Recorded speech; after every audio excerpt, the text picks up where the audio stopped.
BJP के कुछ छोटे भैया लोगों ने प्रेस वार्ता की कि प्रशांत किशोर के पास पैसा कहां से आता है। प्रशांत किशोर ने पटना में जमीन खरीदी है, इनके पास सेल कंपनी है। और आप लोग भी ये सवाल कभी कभी पूछते रहे हैं कि जनसुराज के पास पैसा कहां से आता है। तो मैं आज किसी दूसरे पर बात करूं उससे पहले जरूरी हो गया है कि आप ये जानिए कि प्रशांत किशोर के पास पैसा कहां से आता है, उस पैसे को देने वाले लोग कौन है, उसका स्रोत क्या है और उसको खर्च कैसे किया जाता है। क्योंकि सावन के अंधे को सब हरियाली दिखती है, बिहार के चोर नेताओं को सब चोर ही दिखता है। तो मैं आज कोई भी खुलासा करने से पहले अपने लिए, अपने जनसुराज में जुड़े हुए साथियों के लिए और बिहार की जनता के लिए ये बात बताना चाहता हूं कि अभी आपको आंकड़े जारी कर रहा हूं, उसको नोट कीजिए ताकि बिहार की एक एक जनता जाने कि जनसुराज का पैसा कहां से आया है, किस माध्यम से आया है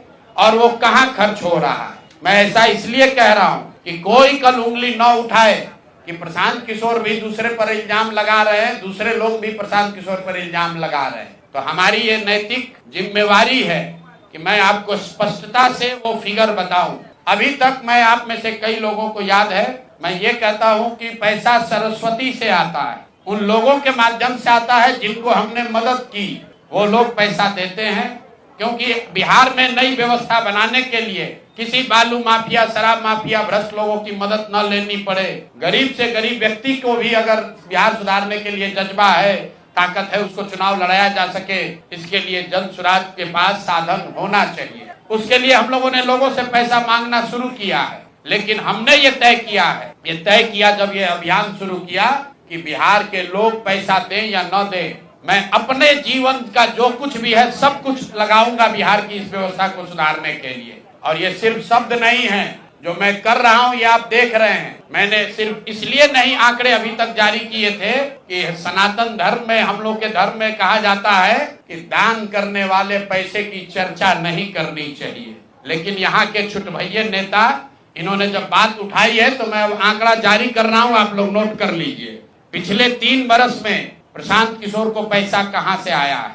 हमको पैसा 2 जगह से मिलता है। एक, जिसको हम लोग सलाह देते हैं, जिसको आप राजनीतिक कंसल्टिंग कह लीजिए, या जो भी आदमी हमसे सलाह मांगता है। हमने जीवन में कभी किसी से फीस नहीं लिया, लेकिन जब बिहार का अभियान शुरू किए तो ये तय किया कि अब हम फीस लेंगे क्योंकि हमको समाज के लिए पैसा चाहिए। तो 2021-22 से जिसने भी प्रशांत किशोर से मदद ली है, जिसने भी हमसे सलाह लिया है, वो चाहे कंपनी हो या पॉलिटिकल पार्टी, पहली बार अपने जीवन में मैंने ये भी किया है कि अगर कंपनी को भी, किसी बड़े बिजनेस हाउस को भी मेरे से सलाह चाहिए, उसका मैं फीस लेता हूँ। और टोटल जो फीस लिया गया पिछले 3 वर्ष में मेरे व्यक्तिगत अकाउंट में या मेरे से जुड़े हुए संस्थाओं में 241 करोड़ रुपया फीस के तौर पर मैंने पिछले 3 साल में जमा किया है।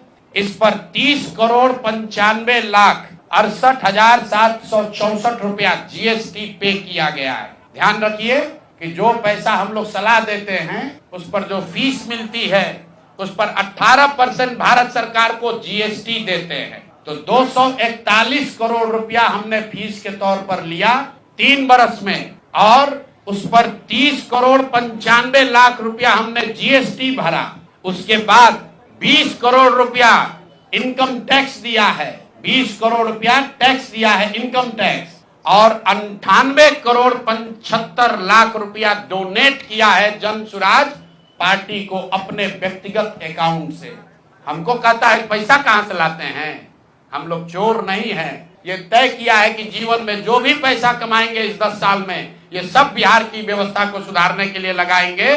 तो 241 करोड़ रुपया में, फिर से नोट कर लो भाई, आगे सवाल जो पूछ रहे हैं, 30 करोड़ 95 लाख 68,764 रुपया जीएसटी दिया, 98 करोड़ रुपया पार्टी को डोनेट किया, बाकी पैसा खर्च के बाद जो बचा उस पर 20 करोड़ रुपया इनकम टैक्स भरा है। ये प्रशांत किशोर की इंटीग्रिटी है। पैसा किसने दिया? जिसको हमने सलाह दिया है। जिसको सलाह दिया तो स्रोत भी बता रहे हैं पैसा क्यों मिला। जिसको सलाह देते हैं उससे पैसा लेते हैं। गांव गांव में कहा है, सैकड़ों करोड़ रुपया लेते हैं, लेकिन चोरी नहीं करते हैं। सरस्वती का खाते हैं, सलाह देते हैं। जो पैसा मिला चेक से मिला, उस पर 18% जीएसटी भरा।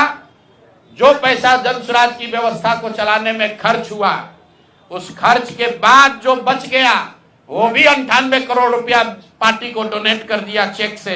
98 करोड़ 75 लाख रुपया। इनकम टैक्स भरा 30 करोड़ रुपया। और आगे से ये जितने आप लोग पत्रकार हैं, मेरा आपसे आग्रह है, हमको नेता मत कहिए। हम मंच पर जो कहते हैं वो करते हैं। हम नेता नहीं हैं, बिहार से पैसा कमाने नहीं आए हैं। अपना खून पसीना का कमाई का पैसा लगा रहे हैं। इसलिए लगा रहे हैं कि बिहार में गरीब से गरीब आदमी भी अगर सुधार के लिए कुछ करना चाहता है तो उसको पैसे के वजह से पीछे न हटना पड़े। और आपके सामने बिहार के लोगों को बता रहे हैं, अगले 10 बरस तक जब तक बिहार की व्यवस्था नहीं सुधरेगी, अपना शरीर बेच के भी पैसा लाना होगा तो भी पैसा लाएंगे, लेकिन बिहार में चोरी की राजनीति को खत्म करके ही दम लेंगे। ये आप ध्यान रखिए। और किसी भी अपने हमारे जो जन स्वराज के साथी हैं, उनको डरने की जरूरत नहीं है। 1-1 रुपया प्रशांत किशोर का अकाउंटेड है। केंद्र सरकार को जीएसटी भरा है, इनकम टैक्स भरा है। और जब आप इनकम टैक्स भरते हैं तो ये भी पूछा जाता है कि पैसा आया कहां से है। किसी ने कहा अभी एक प्रेस कॉन्फ्रेंस में, एक मैं खाली आपको उदाहरण देता हूं, नवयुगा कंस्ट्रक्शन के नाम पर किसी ने कहा पैसा दिया है। बिल्कुल दिया है। 11 करोड़ रुपया लिए है। 11 करोड़ रुपया 2 घंटा सलाह के लिए लिए। उनको एक प्रोडक्ट लॉन्च करना है, वो लॉन्च करने के लिए हमसे सलाह चाहिए, तो 11 करोड़ रुपया हमने कहा पार्टी को डोनेट करो, तब 2 घंटा का सलाह देंगे। ये बिहार के लड़के की ताकत है, ये सरस्वती की ताकत है।